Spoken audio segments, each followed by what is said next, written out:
ওই ইবলিস বদরের যুদ্ধে সেমনিভাবে মানুষদেরকে বলে লড়াই চালাইতে থাকো, আমি আছি তোমাদের সাথে।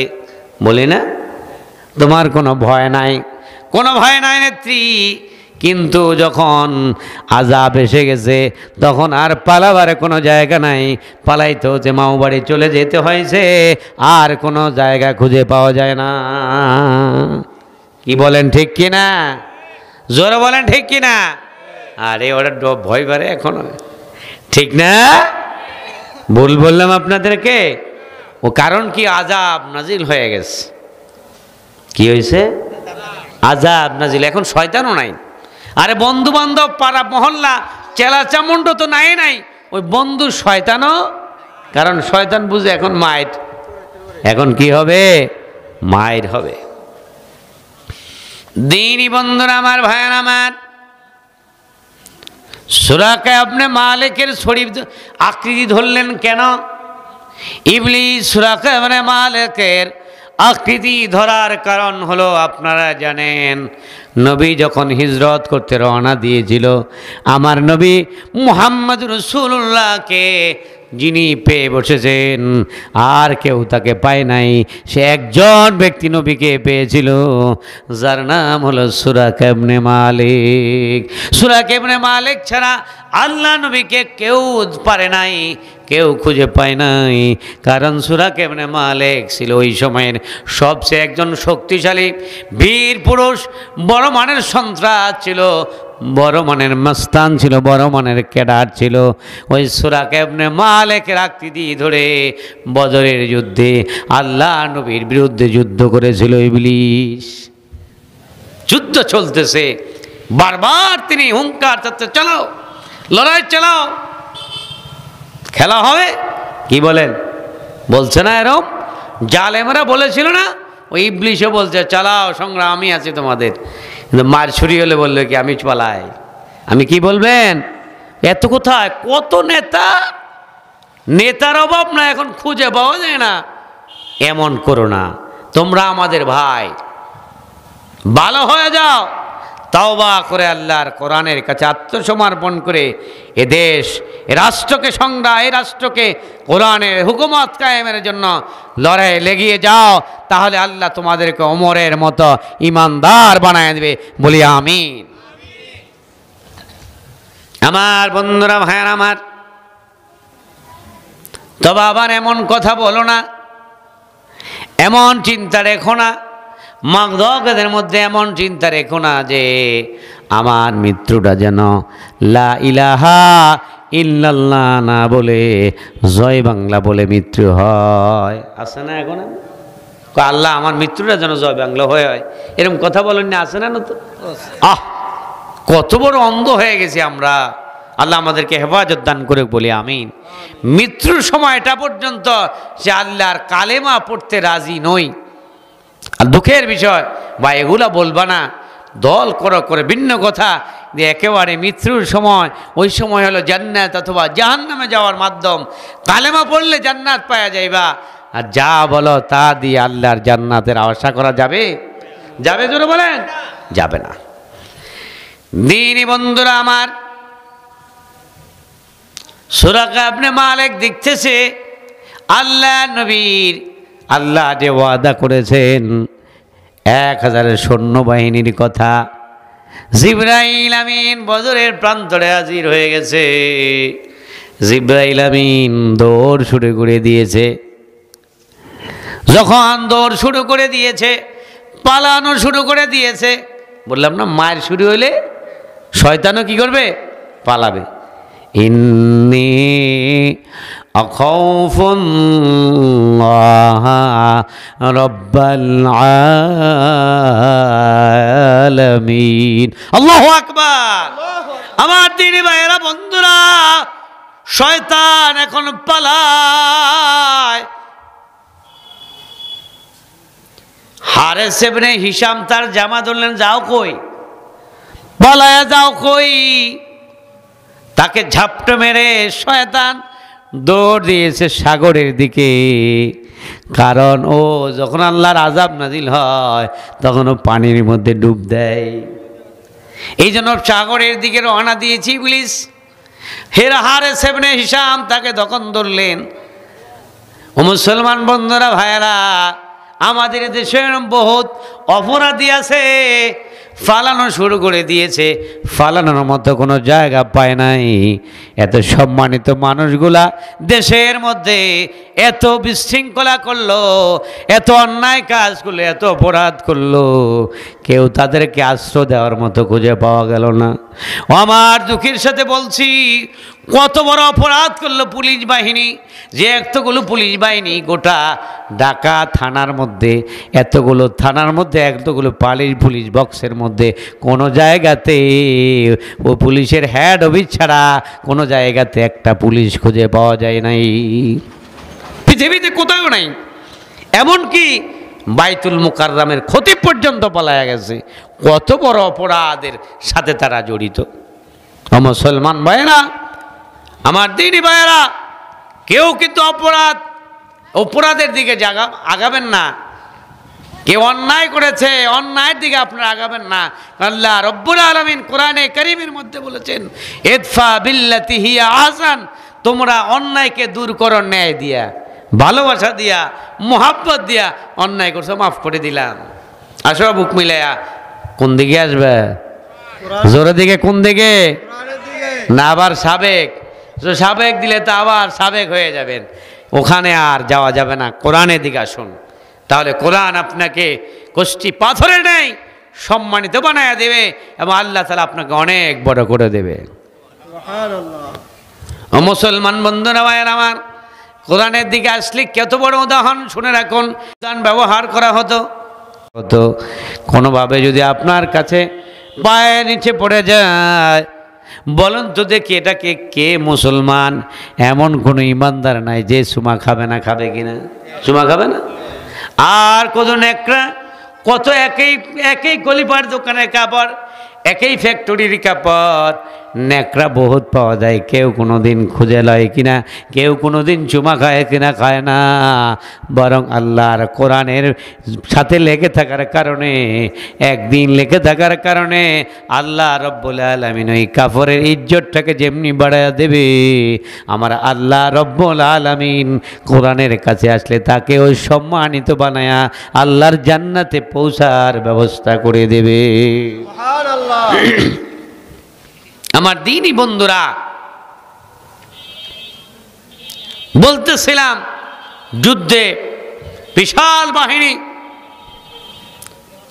বিশাল তাদের সৈন্যবাহিনী, আবু জেহেল, উতবা, সাইবা, তাদের সব নেতাকে আল্লাহ পাক রব্বুল আলামিনের ফেরেশতারা কুচুকাটা করে দিলেন। কিছু লোক কাফের ছিল, যুদ্ধ করেছে, পরে মুসলমান হয়েছে। তারা বলল যে ভাই, যুদ্ধের সময় যে সাদা পোশাক পরিহিত অনেক লোককে দেখলাম, এরা কারা? এদেরকে এখন আমরা চিনি না, এরা কারা? আল্লাহ নবী বলেন, এরা পৃথিবীর কোনো মানুষ নয়, এই জমিনের কোনো মানুষ নয়। এই মানুষগুলো হলো আল্লাহ রব্বুল আলামিনের ফেরেশতা। ওদেরকে তোমরা দেখবে কিভাবে? ওরা যুদ্ধ শেষ হয়ে গেছে, ওরা চলে গেছে, যুদ্ধে জয়লাভ করলো, কিছু লোক শহীদ হলো, কিছু লোক বন্দী হলো, কিছু লোক জাহান্নামে চলে গেল, সাহাবীরা শহীদ হলো। আমার বন্ধুরা, ভাইয়ের আমার, তার মধ্যে একজন বন্দী হলো সফওয়ান ইবনে উমাইয়ার পুত্র, আর একজন নিহত হলো, জাহান্নামে চলে গেল আব্দুল্লাহ ইবনে আহাদ। ওনাদের দুজনের বাড়ি হলো মক্কা। একজনের ছেলে বন্দী, একজনের বাবা দুনিয়া থেকে বিদায় হয়ে গেছে। এই জন্য বদরের যুদ্ধের প্রতিশোধ নেওয়ার জন্য ওই মক্কার কাফেরা আব্দুল্লাহ ইবনে আহাদ এবং সফওয়ান ইবনে উমাইয়া ওই কাবার পাদদেশে দুজনে মিলে পরামর্শ করতেছে যে কিভাবে মুহাম্মদ রাসূলুল্লাহর প্রতিশোধ নেওয়া যায়, কেমন করে রাসূলুল্লাহকে হত্যা করা যায়। এই জন্য দুজনে মিলে পরামর্শ করতেছে যে কিভাবে প্রতিশোধ নেওয়া যায়। সফওয়ান ইবনে উমাইয়া প্রস্তাব করল, ও আব্দুল্লাহ ইবনে আহাদ রে, আব্দুল্লাহ ইবনে আহাদ প্রতিশোধের জীবন যায়, আমার অঢেল সম্পদ, কত সম্পদ রেখে গেল বাবা, কিন্তু কিছু তো করতে পারলাম না, বাবার প্রতিশোধ নিতে পারলাম না। প্রতিশোধের আগুন জ্বলতেছে সফওয়ান ইবনে উমাইয়ার মধ্যে। আব্দুল্লাহ ইবনে আহাদের ছেলে বন্দী, সে বলতেছে ভাই আমার একটা বিপদ নয়, আমি কিন্তু যাইয়া আমি মদিনায় গিয়ে সরাসরি মুহাম্মদুর রাসূলুল্লাহকে আমি হত্যা করে ফেলতাম। তবে আমার দুইটা প্রবলেম আছে। এক নম্বরের প্রবলেম হলো আমি যদি ওখানে গিয়ে মারা যাই তাহলে আমার কিছু দেনাও আছে, আবার এতিম কিছু, আমি যদি মারা যাই আমার ছোট্ট ছোট্ট অনেকগুলো বাচ্চা আছে, কে অসহায় বাচ্চাগুলো দেখবে? এই জন্য আমি নচেত কিন্তু আমি চলে যাইতাম, আমি গিয়ে আমার প্রতিশোধ নিতে যাইতাম। তুমি কিভাবে যাইবা? আমার তো ছেলে সেখানে বন্দি আছে। আমি মুহাম্মদ সাল্লাল্লাহু আলাইহি ওয়াসাল্লামকে বলতাম কেন আসছে, আমি আমার ছেলে মুক্ত করার জন্য আসছি, বুঝতে দিতাম না। তখনও সফওয়ান ইবনে উমাইয়া বলল, ও আব্দুল্লাহ ইবনে আহাদ শুনো, আমার বাবা আমার অর্থ এত রেখে গেছে যে অঢেল সম্পদ রেখে গেছে, কিন্তু আমি আমার বাবার জন্য তোমার যত দেনা আছে তুমি দোকান থেকে না আসতে পারো, আমি ওয়াদা দিয়া দিলাম তোমার যত ঋণ আছে আমি সফওয়ান ইবনে উমাইয়া সব ঋণগুলো পরিশোধ করে দেব। কি করব? আমি সব ঋণ পরিশোধ করে দেব তোমাদের। দেখেন না ভাইয়ের আমার, ওরা কি কাফের? এই দুইজন কি কাফের না মুসলমান? বুঝতে পেরেছেন? এরা কাফের না? জোরে বলেন, কাফের না মুসলমান? কিভাবে শুনলেন? একটা হাদিস শুনে রাখুন, কোন লোক যদি আল্লাহ নবীদেরকে হত্যা করে, জেনে রাখবেন উনি আর কোনোদিন আল্লাহর জান্নাতে যেতে পারবে না। আর আল্লাহ নবী যদি কাউকে হত্যা করে তাহলে ওই লোকটাও কোনোদিন আল্লাহর জান্নাতে যেতে পারবে না। কিন্তু যারা বাংলার জমিনে বলতে পারেন, বহু উলামায়ে কেরামদেরকে যারা মানল আর বলল যে আমি সারা রাত তাহাজ্জুদ পড়ি, কাবা ঘরকে তাওয়াফ করি আর তাহাজ্জুদ গুজার করি, হাজারও যদি করো, আল্লাহ রাব্বুল আলামিন বলেছেন যে হবে না, কারণ ইন্নাল্লাহা লা ইয়াহদিল কওমাল ফাসিকিন। আল্লাহ রাব্বুল আলামিন বলেন যারা ফাসিক ফুজ্জার ওদেরকে আমি হেদায়েত দেই না, ওদেরকে আমি কি করি না? হেদায়েত দেই না। মুসলমান বন্ধুরা রে আমার, ওদেরকে হেদায়েত দেয় না। যেমনি ভাবে ফিরআউন তো ঈমান আনতে চেয়েছিল, ওই লোহিত সাগরের মধ্যে পানির মধ্যে ডুবে আর উঠে এমন সময় বলেছিল আল্লাহ আমানতু আন্নাহু লা ইলাহা ইল্লাল্লাযী আমানাত বিহি বানু ইসরাঈল।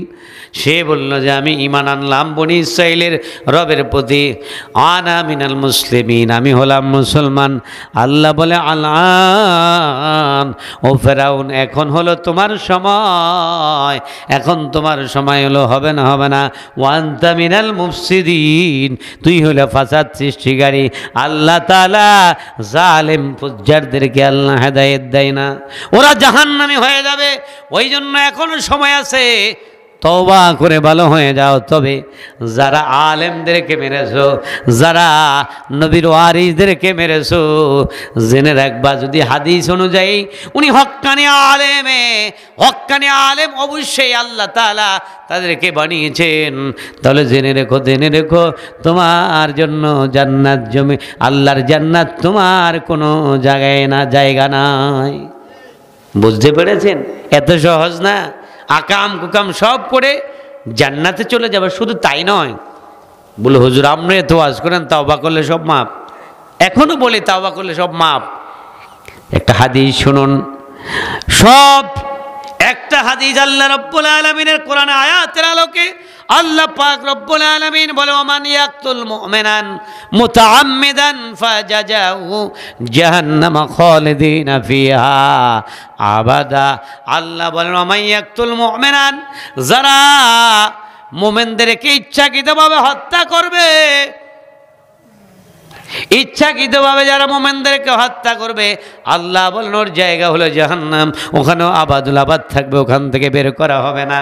বলুন তো দেখি, এই যে মানুষগুলো মানলো, ইচ্ছাকৃত না মানলো, নয় ইচ্ছা মানলো, ও মুসলমান ভাইরা দিব্যি একটা মানুষের দিকে তাক করে ইচ্ছা করলে আন্দোলনরত ছাত্রদেরকে গুলি করতে পারবো, পায়ের নিচে গুলি করতে পারে, তাকে হাতে করতে শর্টগানের গুলি করতে পারে, কিন্তু মারণাস্ত্র ব্যবহার করে কতগুলো প্রায় আমাদের প্রায় 2000-এর মতো 1500-2000-এর মতো লোক মারলো, গুম করলো, শহীদ করলো, এরপরও জান্নাতের আশা করে। শুনে রাখো তোমাদের ব্যাপারে আল্লাহ রসুলের হাদিস, কিয়ামতের ময়দানে, আসনের ময়দানে ওই শহীদ লোকগুলোকেও ডাকবে, তোমাকেও ডাকবে, অপরাধীকেও ডাকবে। ডাকার পরে বলবে ও, তখন অপরাধী বলবে আল্লাহ তুমি ওকে একটু মাফ করে দাও।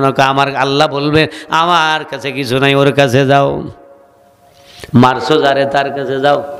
বুঝুন নাই কথা? আল্লাহর হুকুমে সে যাবে, তখন সেখানে যাওয়ার পরে বলবে ভাই আমি ভুলে তোমাকে মেরে ফেলেছি, আমাকে একটু মাফ করো না ভাই। বলবে না ভাই তুমি আমাকে কত কষ্ট দিয়েছো, আমার মা আমার মৃত্যুর পরে 30 বছর চোখের জলে ভিজিয়েছিল মা, আমার বাবা বহু রাত ঘুম ভেঙে গিয়েছিল আমার চিৎকার, আমার জন্য আমার কথা মনে পড়ে আমার সন্তান বহু কেঁদেছিল, আব্বা আব্বা বলে বহু কেঁদেছিল। সেদিন তো তুমি পাশে দাঁড়াও নাই, আমার সন্তান আমার জন্য কেঁদেছিল, আমার স্ত্রী অসহায় জীবন যাপন করেছিল, আজকে আমি তোমাকে মাফ করব না, মাফ করব না। যখন এই কথা বলবো আল্লাহর কাছে আসবে, আল্লাহ বলবে ও ফেরেশতারা তোমরা সিল নিয়ে আসো। কোন সিল? যেই সিলের মধ্যে লেখা থাকবে মাইসুম মিন রহমাতিল্লাহ, রহমত থেকে নৈরাশ, ওই সিলটা নিয়ে আসবে, সিলটা কপালে মেরে দেবে। জোরে বলুন নাউজুবিল্লাহ। ওই কপালে যখন অপরাধীর কপালে মাইসুম মিন রহমাতিল্লাহ, হাদিস বলতেছি, গল্প বলতেছি না ভাই, মাইসুম্মি রহমাতিল্লাহর সিলটা যার কপালে মেরে দিবে। যত তুমি ইমানদার বড়, তাহাজ্জুদ তো লোক দেখানোর জন্য পড়েছো, কারণ তাহাজ্জুদ পড়লে দিনের বেলা বলে না, তাহাজ্জুদের নামাজের কথা বলা যায় না, গোপন ইবাদত, এগুলো তো সব লোক দেখানোর জন্য করেছো, জাহান্নামে পাঠিয়ে দেবে, আর বের করা হবে না। দলিল কি? কোরআন। দলিল কি? জোরে বলেন কি? আল্লাহ রাব্বুল আলামিন বলেন ومن يقتل مؤمنا متعمدا فجزاؤه جهنم خالدين فيها أبدا। আল্লাহ বলেন যারা মানুষদেরকে ইচ্ছাকৃত মারো, পুলিশ ভাইরা তোমরাও শুনো, কত অতি উৎসাহী পুলিশ ভাইরা, শুধু পাইছে আর মার, শুধু প্রমোশনের জন্য কোটি কোটি টাকার মালিক বানিয়েছে, অর্থবিত্তর আরও নেতা, আরও খুশি হওয়ার জন্য, আরও প্রমোশন পাওয়ার জন্য। ওয়ার্ডারও কিন্তু উপরে এত নাই, কিছু আছে কিছু নাই, কিছু অতি উৎসাহী হয়েও করছে। শুনে রাখো মাইসুম্মি রহমাতিল্লাহ কপালে মেরে দেবে, কোটি কোটি বছর জ্বলবা, নাজাত পাইবা না। ঠিক কি না? সতর্ক হয়ে যাও। এখনো কেউ করতে পারবেন না, মানুষদেরকে মাছ ইচ্ছাকৃত মারা যাবে না। এই আদালত আছে, কোর্ট কাছারি আছে, সেখানে বিচার ব্যবস্থা হবে। অন্যায়ভাবে কারোর উপর জুলুম করা যাবে? নবী যাকে হত্যা করে সে কোথায় যাবে? জাহান্নামে যাবে। এখন আল্লাহ রব্বুল আলামিন রাসূল বলেছেন আল উলামা ওয়ারাসাতুল আনবিয়া, উলামারা হলো নবীর ওয়ারিস। তাহলে নবীর ওয়ারিসকে যদি মারে তাহলে কি জায়গা জান্নাতে উচ্চ জায়গা পাইব না জাহান্নামে যাইব? কোথায় যাবে? জাহান্নামে যাবে। শুনে রাখো, মনে করতে পারো হজ করতে পারো, তোমার সে বড় হাজি গাজি নয়, বরং কাবা ঘরকে বানাইছে হাজ্জাজ বিন ইউসুফ। কে বানাইছে কাবা ঘর? হাজ্জাজ বিন ইউসুফ। তার মৃত্যুর পরে সে অনেক তাবিদেরকে শহীদ করেছেন, অনেক ওলামায়ে কেরাম, লক্ষ লক্ষ ওলামায়ে কেরামকে শহীদ করেছেন হাজ্জাজ বিন ইউসুফ। শুধু তাই নয়, কাবাকেও বানাইছেন। এই যে নোক্তা দেখেন না, নোক্তাও দিয়েছেন হাজ্জাজ বিন ইউসুফ। তার মৃত্যুর পরে আল্লাহর ওলি স্বপ্ন দেখে, ভাই তুমি তো কম করো নাই, এখন তোমার কি অবস্থা?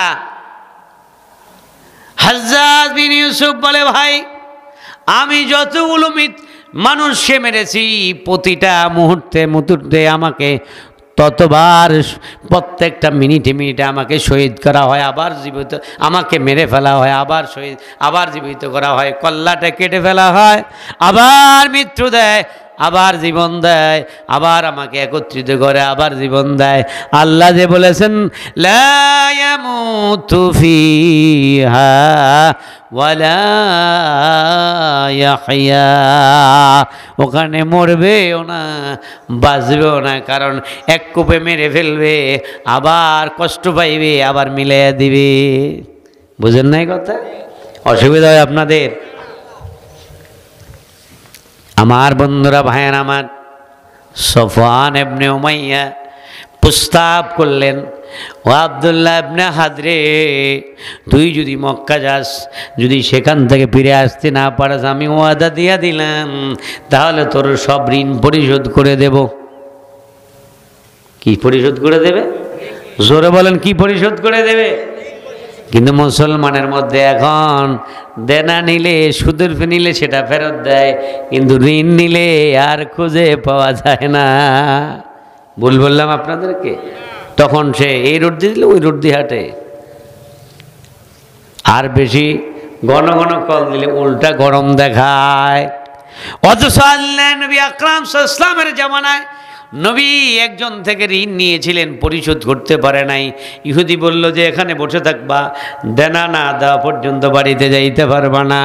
এই জমিনের শ্রেষ্ঠ মানুষ, আখিরি জমানার পয়গম্বর মুহাম্মদ রাসূলুল্লাহ এক জায়গাতে থেকে 3 ওয়াক্তর নামাজ পড়েছেন, ওখান থেকে নবী যায় নাই ঋণ পরিশোধ না করে, কারণ ঋণী যিনি পাওনাদার যা বলেছেন তার দাবি সত্য। এই জন্য নবী এক জায়গাতে দাঁড়িয়ে 3 ওয়াক্ত নামাজ পড়েছে, সেখান থেকে সে যায় নাই। রসুল সেখানে বসেছিল যে দেনা যেহেতু দিতে পারি না, কথা তো তার হক। কিন্তু এখন আমরা ঋণ নিলে আরো উল্টা বিপরীত কোনো কৌশল অবলম্বন করি, তাকে কোনো রকমে না দিয়ে পারা যায় কিনা, ঠিক কিনা? জোরে বলেন কথাটা, ঠিক কিনা?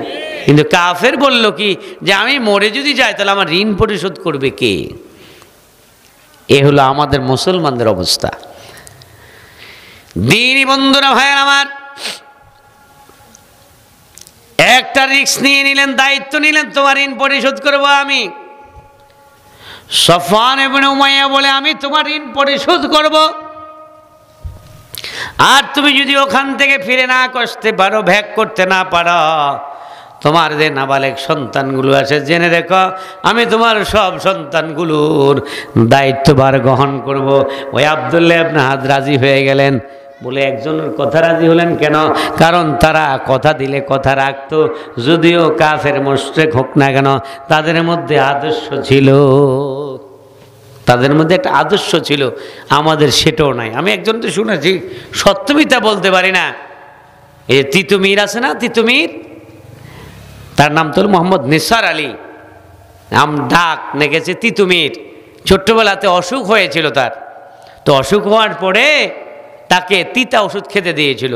তো এই বয়সে তিতা ওষুধ খাওয়ার কথা না, বাচ্চাদেরকে নাক ধরে ওষুধ খাওয়াবেন না, নাক ধরে ওষুধ খাওয়ালে তার শ্বাসনালীতে ওষুধ গেলে বাচ্চাটা মারা যেতে পারে।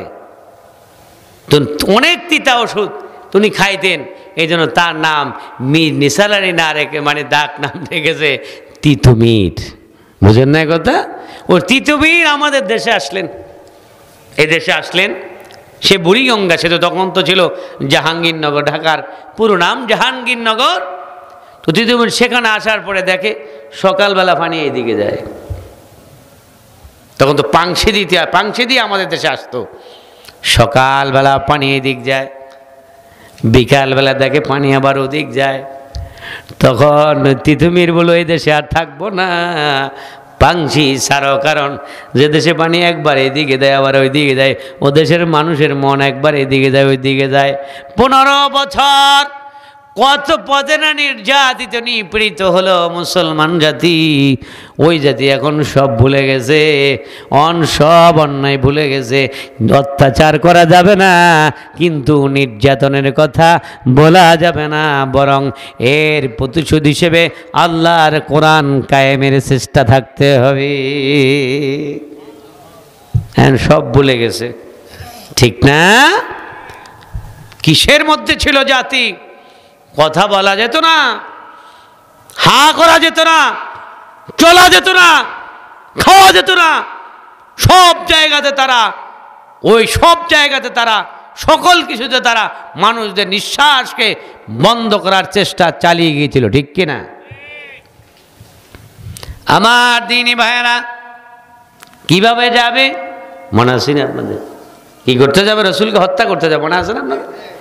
আল্লাহ নবীকে শহীদ করার জন্য যাবে। আব্দুল্লাহ ইবনে আহাদ, তাই তিনি কিভাবে শহীদ করবে?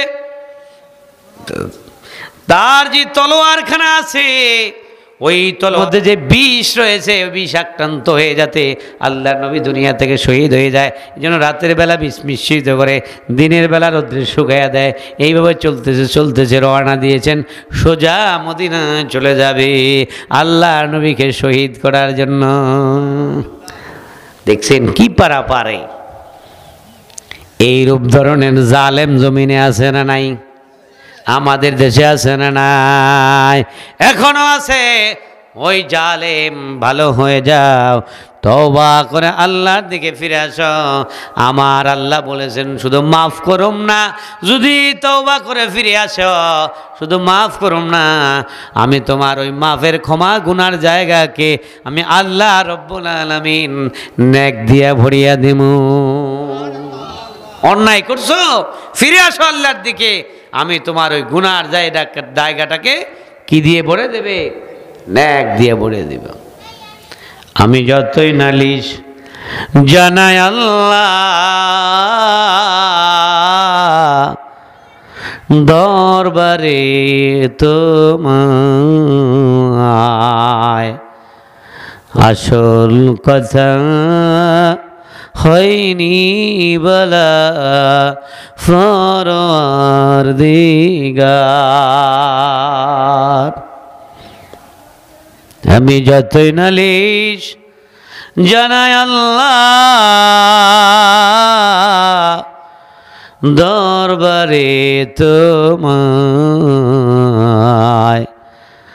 আসল কথা হয়নি বলা পরওয়ারদিগার। নিত্য আমি করি যে পাপ, জানো তুমি জানো, নিত্য পাপে জীবন আমার আছে জড়ানো, ঠিক কিনা? আমরা আল্লাহর কাছে কত কিছু চাই, কেউ চাকরি চায়, কেউ ছেলে চায়, কেউ মেয়ে চায়, কেউ দুনিয়ার জন্য চায়, কেউ দুনিয়ার সম্পদের জন্য চায়, কেউ পদ পদবি চায়, কেউ চেয়ারম্যান হতে চায়, কিন্তু আসল কথা কেউ চায় না, আসল কাজ কেউ চায় না। বন্ধুরা, ভাইয়েরা আমার, আসল কথা কেউ বলে না। সে আসল কথা হলো আল্লাহর যে আমরা গুনাহ করেছি, অপরাধ করেছি, অন্যায় করেছি, মলিন করে ফেলেছি আমলকে, কিন্তু ওই তওবার কথা কেউ আমরা চাই না। চাইছি আসল কথা আমরা কেউ বলি না। একটু জিকিরি করে লা ইলাহা, চা আছেন ওইটা দামিয়েছি কাপটা ধুই দেন। ইল্লাল্লাহ লা ইলাহা ইল্লাল্লাহ লা ইলাহা, আরো জোরে লা ইলাহা, অল্প দিয়ে লা ইলাহা ইল্লাল্লাহ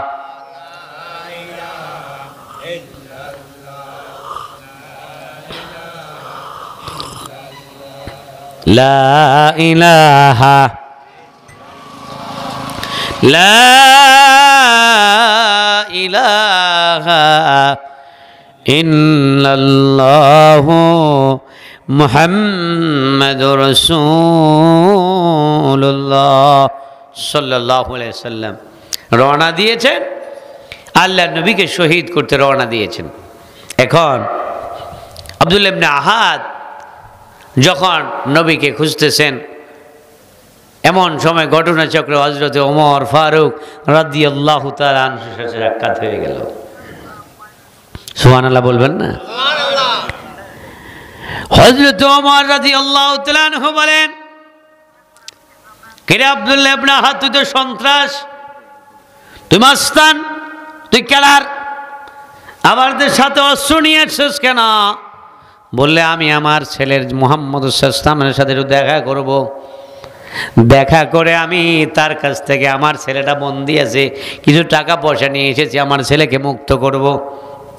কই অস্ত্র আনছত কেন? কইটা তো আত্মরক্ষার জন্য আনছি, বুঝুন না? আত্মরক্ষার জন্য আনছি। লাইসেন্সকৃত অস্ত্র থাকে একটা, অবৈধ থাকে 5টা, আর ওই অবৈধ অস্ত্র দিয়া মানুষ মারে 10টা। কথা কর না কেন দাদা?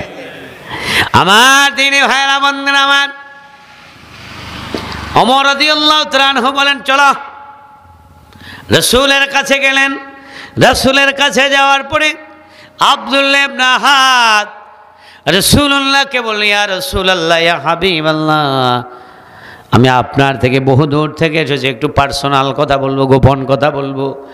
উদ্দেশ্য ভালো নয়, গোপন কথা উদ্দেশ্য নয়, উদ্দেশ্য হচ্ছে আল্লাহ নবীকে শহীদ করবে একাকিবে।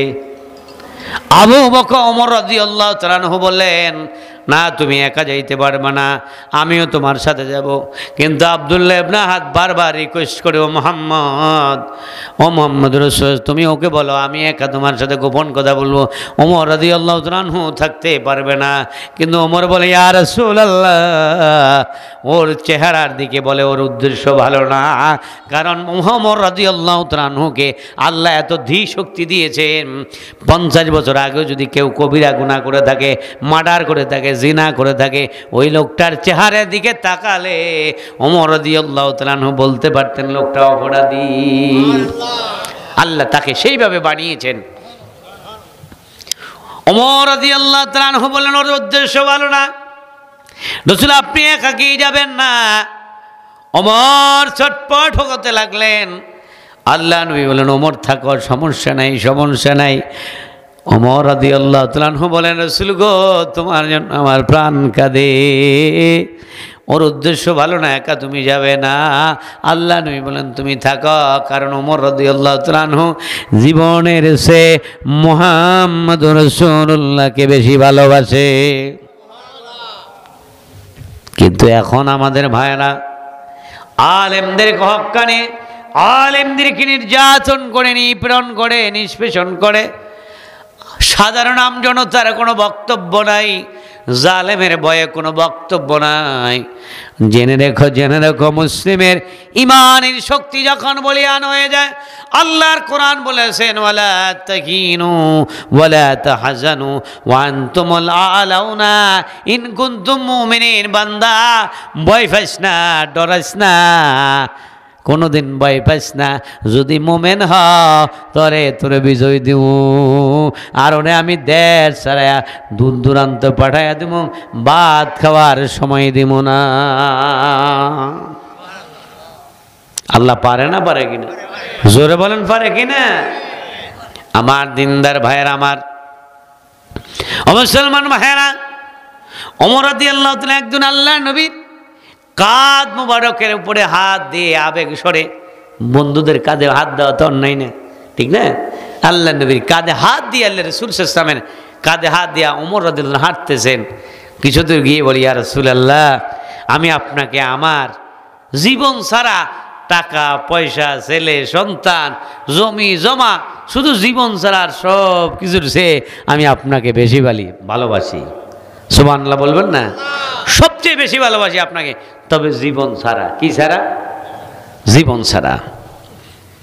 আল্লাহ নবী তার দিকে তাকা বলে, ওমর জেনে রাখো, তুমি ভুল করতেছো,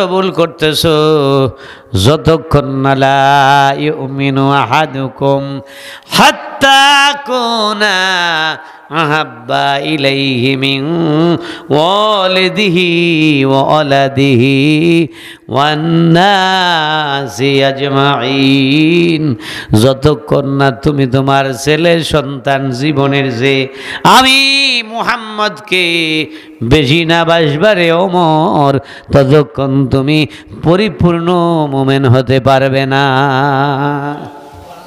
কিন্তু এখন আমরা আলেমের পক্ষে একটু কথা বলতেও রাজি না, ঠিক না?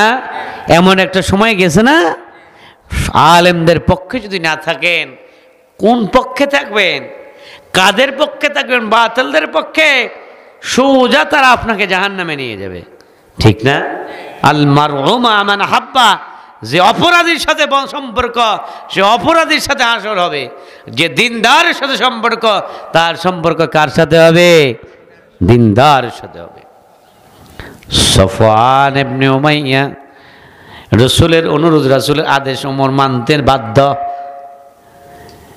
উমাইয়ার আল্লাহর নবী একান্ত পরিসরে গোপনীয় জায়গাতে আল্লাহর নবী গোপন কথা বলার জন্য নিয়ে গেলেন। ওমর রাদিয়াল্লাহু তাআলা ওই হুজরার চারিদিকে চক্কর দিতেছে, যাই রে একাকি পেয়ে কি মোহাম্মদ রাসূলুল্লাহর গায়ে আঘাত করে কিনা। আমার দিনদার ভাইয়েরা, ওমরের কোনো শান্তি নেই। ওমর শুধু ঘুরে, একবার এদিক দৌড় দেয়, একবার ওই দিক দৌড় দেয়, যে সফওয়ান ইবনে উমাইয়া মোহাম্মদের গায়ে কোনো আঘাত করে কিনা। আল্লাহ নবী দুজনে কথা বলতেছেন সফওয়ান ইবনে উমাইয়ার সাথে। ও সফওয়ান, তুমি কেন এসেছো? বলছে যে আমি এসেছি, ও মুহাম্মদ রাসূলুল্লাহ, আমি এসেছি আমার একটা ছেলে আপনার হাতে বন্দি, ওকে মুক্ত করার জন্য এসেছি, এই কিছু টাকা পয়সা নিয়ে এসেছি। বলছে ঠিক আছে, ভালো কথা, কিন্তু তুমি তোমার অস্ত্র তলোয়ার নিয়ে এসেছো কেন? বললে এটা আমি আত্মরক্ষার জন্য এনেছি। বললেন না সফওয়ান, তুমি আর ও আব্দুল্লাহ ইবনে আহাদ, তুমি আর সফওয়ান ইবনে উমাইয়া কি কাবা ঘরের সেখানে কাবা ঘরের আঙ্গিনায় এই পরামর্শ করো নাই যে তুমি আমাকে শহীদ করে দিবা? এই পরামর্শ কি তোমরা দুইজনে করেছো কিনা? তখন কি টেলিফোন ছিল কিনা? সিসি ক্যামেরা ছিল কিনা? মুসলমান ভাইয়েরা, সফওয়ান ইবনে উমাইয়া তখন নিজেকে অস্থিরতার মধ্যে বলে ফেলেন, ইয়া রাসূলুল্লাহ মুহাম্মদ, আমরা দুইজনে যে পরামর্শ করেছি, এই পরামর্শ ওখানে আমি আর আমার স্ত্রী ছাড়া, আমি আর ওই আমার বন্ধু সফওয়ান ইবনে উমাইয়া ছাড়া আমি আমার স্ত্রীকে বলি না, সন্তানকে বলি নাই, কাউকে বলি নাই, কারোর সাথে পরামর্শ করি নাই।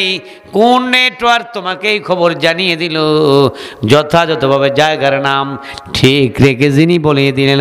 অতএব তোমার কাছে যেই কথাগুলো আসে, এই কথাগুলো কোনো দুনিয়া আর অন্য কোনো কথা নয়, আর কারো কথা নয়। এই কথাগুলো, এই কোরআন হলো দুনিয়ার কোনো বাণী নয়, এটি হলো আল্লাহ রব্বুল আলামিনের মহান রবের বাণী। সফওয়ান ইবনে উমাইয়া রাদিয়াল্লাহু তাআলা আনহু তখন বুঝতে পারলেন যে আল্লাহর নবী সত্য, কোরআন সত্য, কারণ নবীকে খবর পাঠানোর কোনো ব্যবস্থা নাই। আর আমরা পরামর্শ করেই তো আগেই চলে এসেছি, ওখানে কোনো লোক ছিল না, অতএব তাকে ওহির মাধ্যমে জানানো হয়েছে, আর নবীকে ওহির মাধ্যমে জানানো হয়েছে, অতএব তিনি সত্য নবী। তাই নবী গো তুমি আমাকে পড়িয়ে দাও লা ইলাহা ইল্লাল্লাহু ওয়া আন্নাকা রাসূলুল্লাহ লা ইলাহা ইল্লাল্লাহ লা ইলাহা লা ইলাহা ইল্লাল্লাহু মুহাম্মাদুর রাসূলুল্লাহ। আল্লাহ নবী মন গড়া কোনো কথা বলেন না। ওমা ইয়ানতিকু আনিল হাওয়া ইন হুয়া ইল্লা ওয়াহিয়ুন ইউহা। নবী যা বলে, যা আল্লাহ বলতে বলেন, ওহি হিসেবে যা আছে তাই আমার পয়গম্বর বলে। এই জন্য দেখুন আল্লাহ নবীদের কাছে আসলে, কোরআনওয়ালাদের কাছে আসলে, কোরআনের কাছে আসলে, মারতে আসলেও কি হয়ে যায়, জান্নাতি মানুষ আল্লাহ বানায়া দেয়। এই জন্য কোরআনের মজলিসে আসতে হবে না বাড়িতে ঘুম যেতে হবে? আসতে হবে না, আল্লাহওয়ালাদের কাছে বসতে হবে। এই জন্য বলেছেন যে এক জমানা সোহবতে বা আউলিয়া, এক জমানা সোহবতে বা আউলিয়া, বেহতর আদর্শদ সলে তাত বেড়িয়া। আল্লাহর ওলিদের মজলিসে এক মুহূর্তে যদি বসে, তাহলে আল্লাহ রব্বুল আলামিন ওই মজলিসের 100 বছর রিয়াবিহীন লোক দেখানো কবুল আবাদতের 100 বছর আবাদত করলে যেই সব, ওই সব তার আমল নামার মধ্যে লিখে দেন। কিন্তু আমরা তো আল্লাহর ওলিদের, আল্লাহ ওলামায়ে কেরামদের কোরআনের মজলিসকে এখন আমরা মনে করি যেন তোর মজলিস। আল্লাহ